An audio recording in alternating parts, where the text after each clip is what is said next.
Olá, bem-vindas e bem-vindos a mais uma exploração conosco. Hoje a gente vai mergulhar num tema que, olha, para muita gente já vem carregado, né? A Goetia. Uhum. Muitas vezes ela tá ligada àquele medo, sabe? Filtrada por dogmas abraâmicos, pois os 72 espíritos como demônios para dominar, para subjugar. Exato. Mas o material que a gente tem hoje, ele dá uma virada de chave nisso.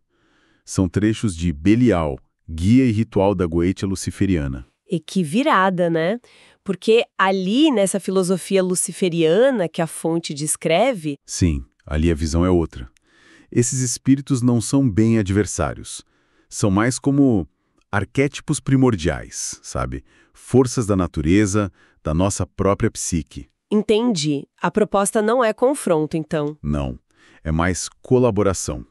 Uma aliança para autoevolução, para se conhecer melhor. E o nosso foco hoje vai ser um deles em particular, Belial, o número 68 da lista. Isso, e a fonte já coloca ele num lugar de destaque, né? Uma das forças mais potentes, o rei da terra. Rei da Terra, forte. Então, nossa missão aqui é tentar desvendar quem é ele, que poderes são esses que a fonte atribui a ele e como a Goetia luciferiana sugere que se estabeleça uma conexão. Exatamente.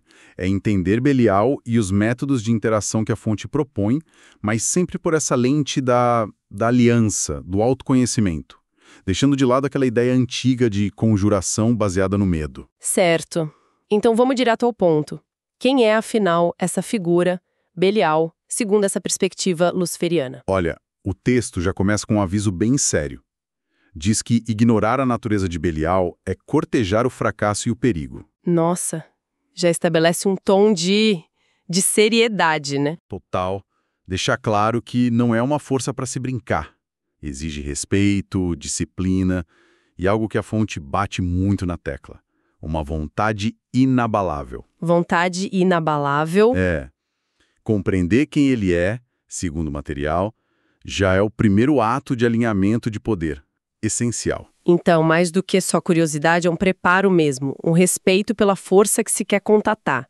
E o que a fonte diz sobre a identidade dele, tem detalhes? Tem sim. Na hierarquia, ele é o 68º espírito, um rei poderoso. Isso já indica soberania. Ok, um rei. E a origem? A fonte coloca a origem dele como exatamente depois de Lúcifer. Isso sugere que ele seria uma das primeiras manifestações daquela ideia de rebelião, de individualidade, sabe? Uhum. Ele é mencionado como um dos Jinn originais, aqueles espíritos pré-humanos, né, da mitologia árabe, que não se curvaram diante do barro do homem. É um símbolo forte de autonomia, de não subserviência. Essa ideia de não se curvar é potente mesmo. E os domínios dele, onde ele atua, segundo a fonte, e os títulos. O domínio principal é o plano material, o nosso mundo físico aqui e agora. Por isso os títulos Senhor da Terra e Senhor do Caminho dos Feiticeiros. Faz sentido. E tem um título que a fonte destaca como chave: Daemon poderoso da vontade que se fez carne. Daemon aqui não no sentido negativo, certo? Não, de jeito nenhum.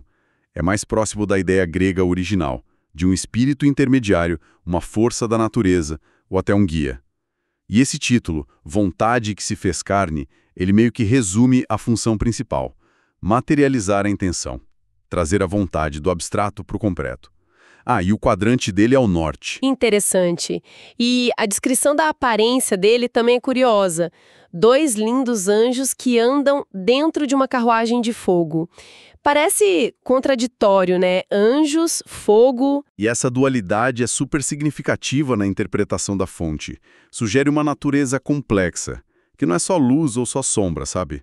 Abrange o angelical e o demoníaco, ou melhor, o ctônico, ligado à terra, ao submundo.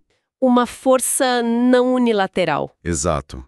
E a comunicação dele segue essa linha. Diz que ele fala com uma voz calma e bela, mas tem um distinguível toque sinistro. É como um lembrete constante do poder imenso que está ali, mesmo por trás da beleza.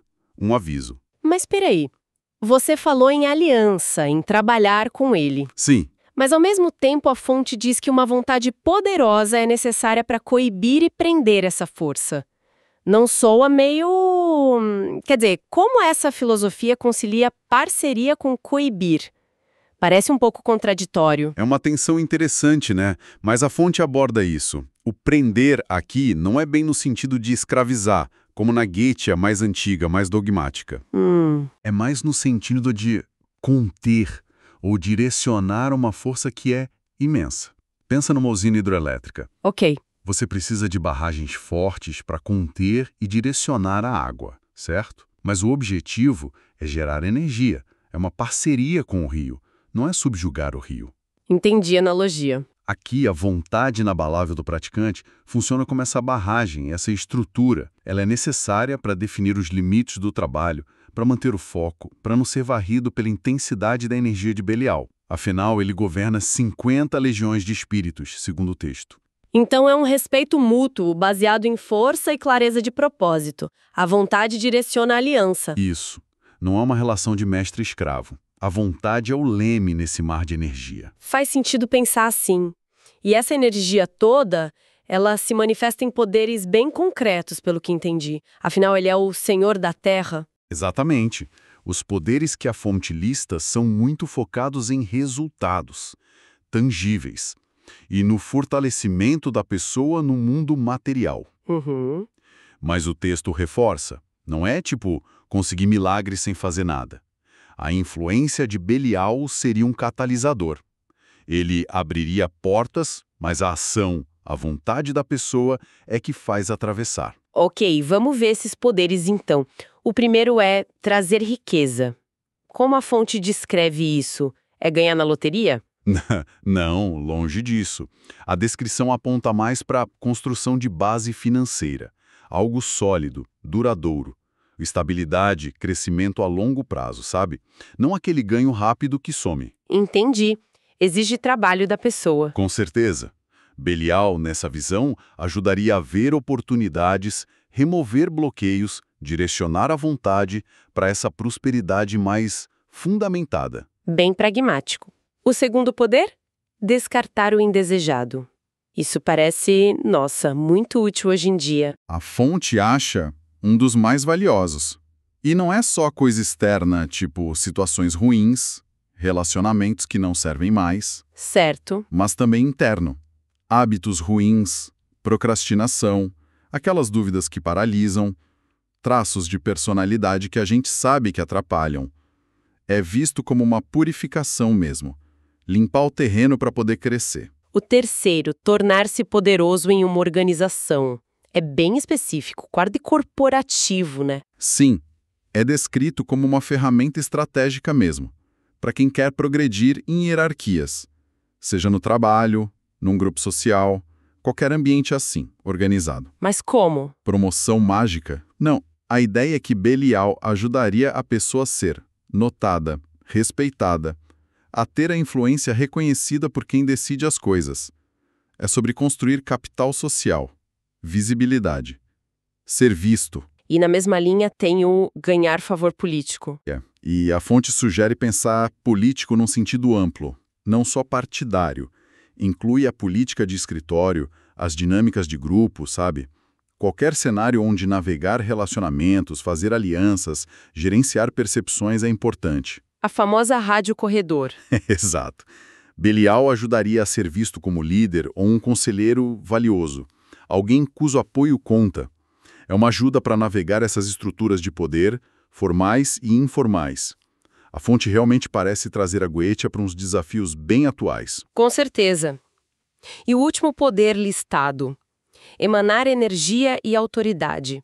O que seria isso na prática? Segundo o texto, é uma mudança na presença da pessoa, na aura dela, fazer com que ela projete naturalmente uma sensação de poder, de autoridade, que inspire um respeito quase instintivo. Não é ser arrogante, então? Não. É ter um peso, uma solidez, que faz com que o que a pessoa diz, o que ela faz, seja levado mais a sério. Todos esses poderes parecem muito ligados à ação no mundo real, né? Muito alinhado com essa ideia de vontade feita carne. Sim, e o texto reforça isso. São extensões da vontade do mago, manifestadas através dessa colaboração com Belial. Ok, e para isso acontecer, o próximo passo lógico seria? Estabelecer a conexão. Exato. E aí que a fonte introduz algo que parece bem diferente dos grimórios antigos, o tal do pathworking. Pathworking. Como isso funciona? É apresentado como um método mais moderno e considerado seguro, eficaz dentro dessa filosofia. A fonte chama de um empreendimento da imaginação. Imaginação. A ideia central é que a imaginação focada usando sequências específicas de imagens elementares, sabe? Terra, ar, água, fogo, funciona como uma chave vibracional. Uma chave vibracional? Isso. Essas imagens criam uma correspondência do desejo. Elas sintonizam a mente da pessoa com a frequência, com a essência do espírito. No caso, Belial. Isso facilitaria a comunicação, a conexão, sem precisar daquelas estruturas dogmáticas ou invocações supercomplexas dos rituais mais tradicionais. Entendi. Então a imaginação não é só fantasia aqui. É a ferramenta que cria a ponte. Exatamente. O poder está na capacidade imaginativa e na vontade focada da pessoa. E o sigilo de Belial? Qual o papel dele nisso? A fonte menciona um sigilo, né? Correto. O sigilo, que é aquele símbolo gráfico único de cada espírito, é descrito como a chave e o portal para a consciência de Belial. É o foco visual, o foco energético do trabalho. Mesmo sem a gente ter a imagem aqui, a função dele é essa, então. Ser o ponto de concentração. Isso. É para onde você direciona a intenção, a energia, onde a conexão se encora. E como é o processo de pathworking para Belial? Passo a passo, segundo o texto. É descrito de forma relativamente simples. Primeiro, você contempla o sigilo. Foca nele. Ok. Depois, para cada um dos 4 elementos, a pessoa evoca uma imagem ou sensação específica na mente. E aí, ela expira suavemente sobre o sigilo. Expirar sobre o sigilo, como assim? A descrição é bem visual, como se estivesse embaçando um espelho, uma inspiração leve, mas com a intenção clara de transferir a essência daquela imagem mental para o sigilo através da respiração focada. Que interessante. E quais são essas imagens ou sensações elementais para Belial? São bem específicas. Para a Terra, a imagem é de um escorpião lustroso na areia laranja. Uau. Para o ar, é o som de latidos de raiva de muitos cães. Som. Ok. Para a água, é o sabor de carvão, descrito como seco mineral. Sabor de carvão? E para o fogo, é a imagem de um céu azul que se torna âmbar, tipo a transição do dia para o fim da tarde para o crepúsculo. Nossa, são imagens bem sensoriais mesmo.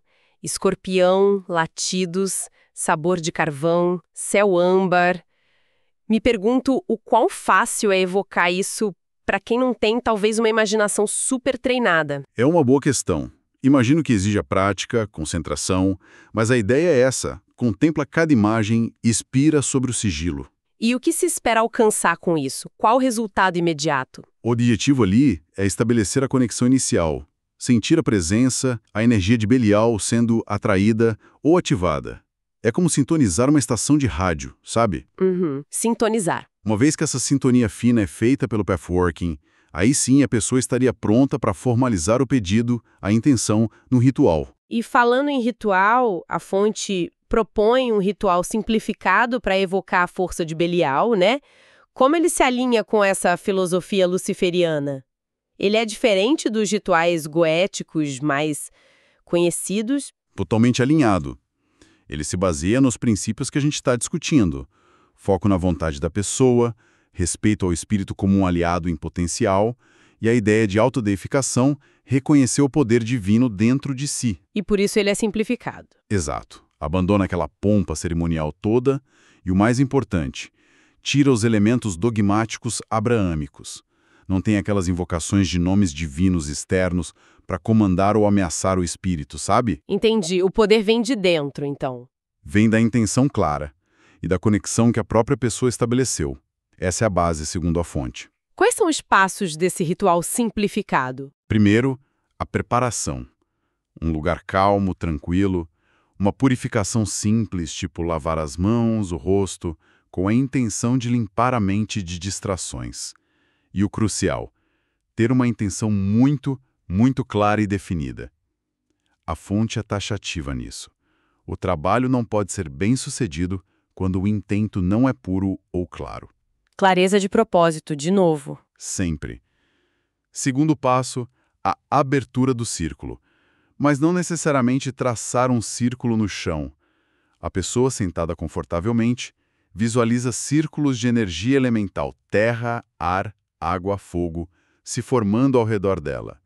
É criar um espaço sagrado com a imaginação. E aí entra o patchworking de novo. Sim. Com o sigilo de Belial à vista, a pessoa faz de novo aquele método das 4 imagens elementais, respirando a essência de cada uma sobre o sigilo, para fortalecer, para confirmar a conexão. E depois de estabelecer esse contato, vem a petição, o pedido. Exato. Formula o pedido. De forma direta, concisa. Pensa no nome Belial.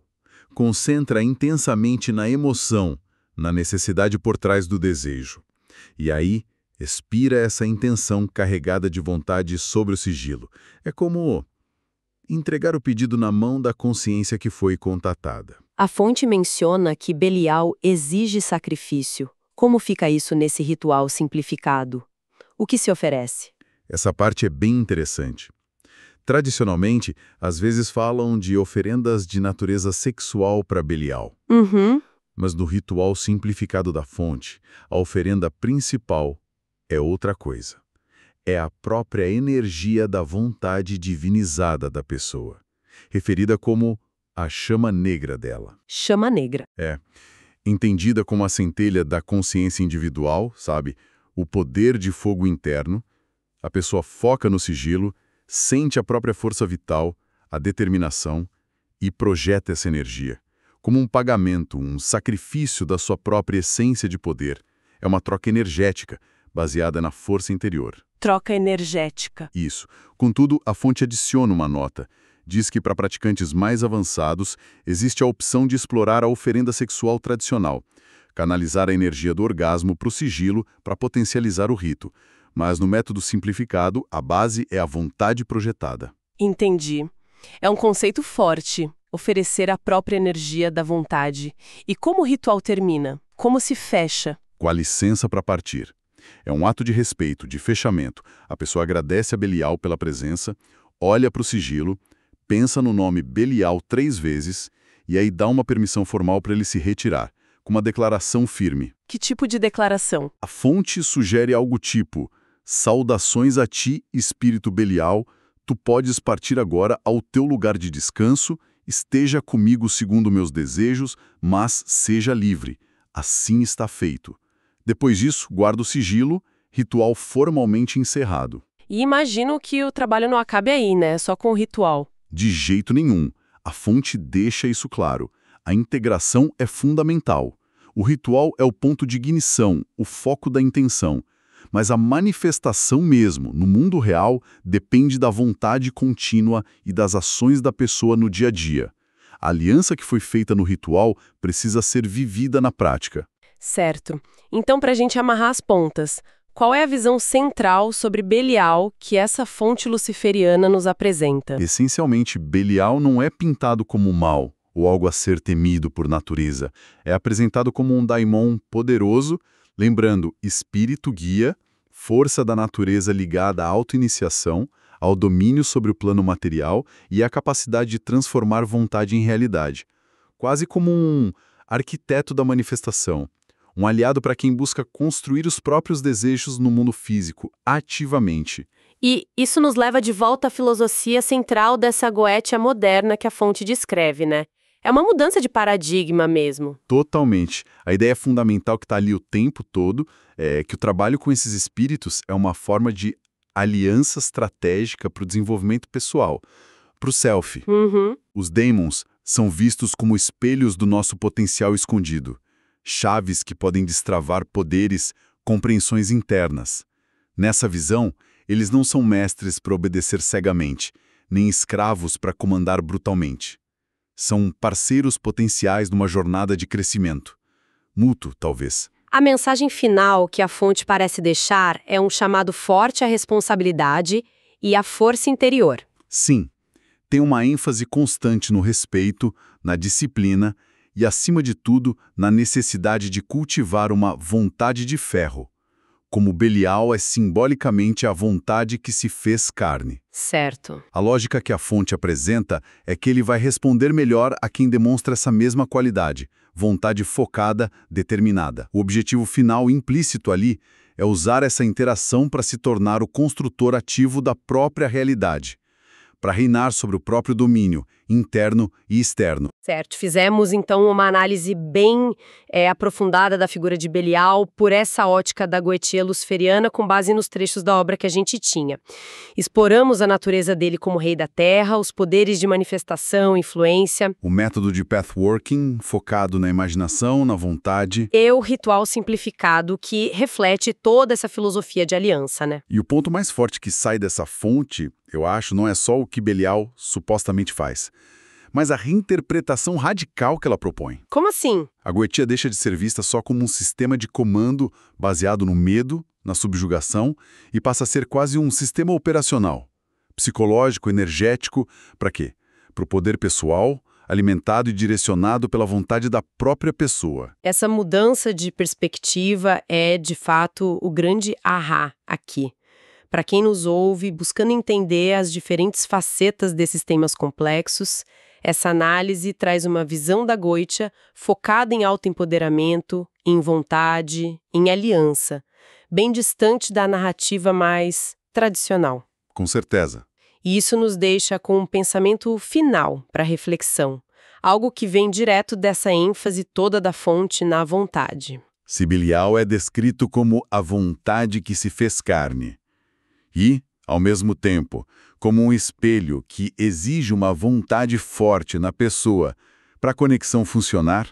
Então, a questão que fica é: o que a própria busca por essa conexão, nesses termos foco na vontade, disciplina, poder pessoal, pode acabar revelando sobre a natureza da nossa própria vontade?